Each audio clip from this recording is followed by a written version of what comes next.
Now, as promised, let's talk about noodles. When was the last time, yes, you heard that, listening to the BBC? Well, we always aim to surprise on this programme. It turns out that ramen noodles have overtaken tobacco to become the most valuable commodity in some American prisons, according to a new study. The research said it was down to the fact that prisoners aren't getting enough food, and what they do get isn't very good. So, when you're locked up, what counts as valuable? The whole system of barter, I guess, is something that for many people who've never spent time inside, they may be completely unfamiliar with. And so we're going to discuss it and get some perspectives. We can talk to Sean Atwood, who is here in the World Have Your Say studio. Hello, Sean. Thanks for having me on, Chris. Tell me, you're a former prisoner yourself, aren't you? So you've spent time inside. I did. I take full responsibility for throwing raves, importing ecstasy, and ending up in one of Arizona's deadliest jails. The food, breakfast, it was mouldy bread and green bologna. Green bologna is like a raw sausage meat, gone past its sell-by date, got a green shine to it. Mould on the bread, blue, green. Sometimes our mould came with these fantastic colours like psychedelic works of art, and we just scrape it off. Evening meal was a mystery meat slop that we called Red Death. Looked like carroty vomit blended with blood, all kinds of random meat in it, and it stunk. Occasionally there was dead rats in it. One time we gave a rat back to the guards, we complained, and they came back later in the day and said the jail won't get any trouble. They said it was just a potato. Answer the listener who is shouting at the radio now saying that's what you deserved because you'd been sent to prison. Yeah, I do. I take full responsibility for committing my crimes, and it was part of my punishment. And it's because the food is so bad that things like ramen noodles become commodities. They're portable. They last a long time. Sell-by date-wise, you see the guys getting sacks of them from the store because once a week you're allowed to buy items from the inmate store. You can spend like $20, $30 a week. And then they all trade the noodles to settle their debts, which are mostly drug debts. Let's bring in Erwin James to the conversation, writer and author of the book Redeemable. And when you're a former prisoner yourself, does this all ring true that ramen noodles would be worth high up on the currency stakes given the state of the food in prison? Well, I think what's happened over the past sort of 15 years in this country is that cuts have been so severe that prisoners in this country are regularly using food as commodities.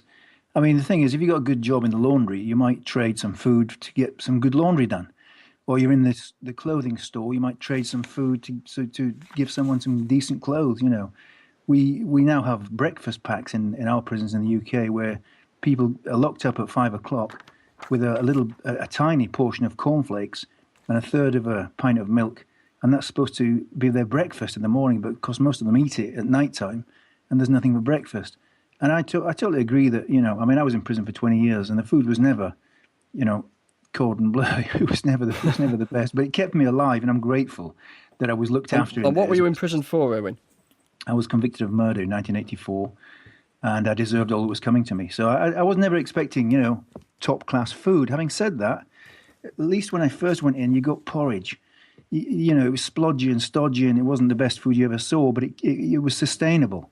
And because of the cuts, the budget cuts now, it's almost impossible for people in prison to get by, you know, on a reasonably full stomach. Let's bring Gustavo Alvarez into the conversation. Since the age of 15, spent a total of 13 years in and out of prisons across America. Hello, I think you prefer to be known as Goose, is that right? Yeah, that's fine. That's not a problem. How you guys doing? Very well, thank you. Thanks for coming on. So ramen would be the gold standard, would it, in prison? Yeah, it's actually the staple that everybody uses to cook. You know, everybody in prison, no matter who they are, they're going to cook with ramen. And so it would be the absolute thing that would be sought above anything else, would it? Above tobacco, above, I don't know, deodorant? Well, you know what? It's a hot commodity because, like I said, you know, that's everybody's staple. So not a lot of inmates like to eat the chow that's served in the chow hall, and so they try to take back the beef or the potatoes, something that could be useful to add to an ingredient when they go back to their cell with ramen. You know, and it also becomes a currency. You know, an equivalent to $1 is what each ramen piece is nowadays. You know, and you know, of course, they're used for gambling. They're used for paying debts. You know, maybe you want to buy some clean linen. And you go to the laundry guy, hey, here's like 10 soups. Let me get some fresh sheets, some clean shirts, whatnot. You know, it's a bartering tool.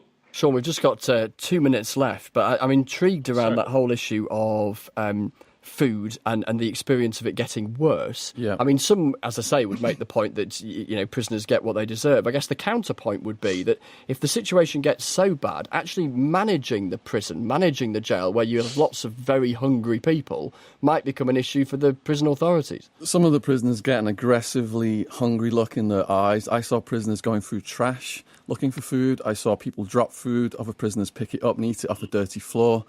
It does cause problems. It causes tension. When you're that hungry, you're feeling aggressive, and it's a powder keg in there anyway. The slightest little thing, anything can happen.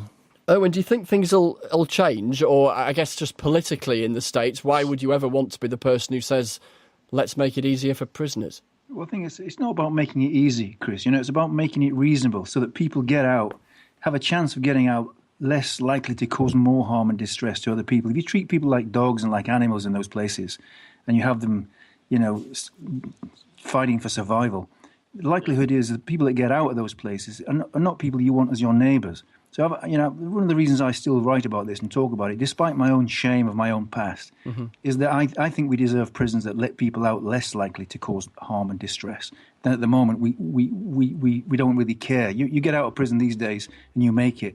You make it by chance, not by design. And food is fundamental to somebody's, well-being. Thank you. Owen James there. You heard from Sean Atwood as well as Gustavo Alvarez, reflecting on their time in prison and the value of ramen noodles, overtaking tobacco to become the most valuable commodity in summer.